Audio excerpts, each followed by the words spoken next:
it seems to be increasing.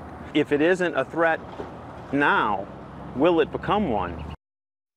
The neighbors are concerned about water seeping under the levee along the 17th Street Canal in Lakeview. Good evening, I'm Natalie Shepard. And I'm Karen Swenson. Tonight, the local Flood Protection Authority is investigating reports of seepage from the canal flowing into a vacant lot and across the street. And Paul Murphy joins us near Bel Air and Spencer, where neighbors say the flow seems to be increasing. Paul. Natalie, Karen, I am standing at ground zero where the levee breached during Hurricane Katrina, flooding Lakeview.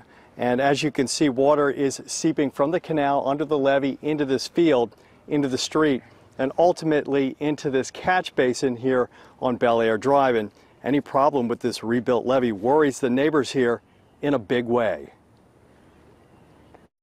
It's actually flowing. Lakeview neighbor Roy Arrigo lives a few doors down from where the 17th Street Canal levee failed, flooding a large swath of New Orleans during Hurricane Katrina. So this is where the walls fell in 2005, and ever since then, since I live real close by, I keep a close eye on it. Contractors working on the permanent pump station at the mouth of the canal used this property as a staging area. After they cleared out, Arrigo noticed water bubbling up from the ground. It seems to be increasing. Well, heck, it's only recent that it's gotten to the point that it's coming over the street. Structural engineer H.J. Bosworth from the nonprofit levees.org took a look at the problem. What we have here obviously is seepage coming from deep in the ground, flowing underneath this brand new T-wall that stretches from there to there. The Army Corps of Engineers made more than $22 million in repairs to this levee after Katrina. Bosworth says the seepage appears to stem from the giant sandbags originally used to plug the levee breach, which he says remain in place under the levee. Imagine a bag of rocks.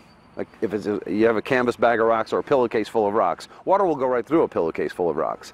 The local Flood Protection Authority recently sent its own engineers to inspect the site. This is a fairly significant location and an emotional place for a lot of people. We have been aware of this most recent seepage since last week. The Flood Authority is now working with the Army Corps to fix the problem. We will absolutely work with them on a solution for the neighborhood and for the safety of the city. The seepage problems were first noticed here on Bel Air Drive about 10 years ago. At the time, experts didn't think there was any immediate threat, but neighbors here who live here in this part of West Lakeview want this problem fixed once and for all, so there are no levee failures in the future. We're live in Lakeview. Paul Murphy, Eyewitness News. We'll stay on top of this one, Paul. Thank you.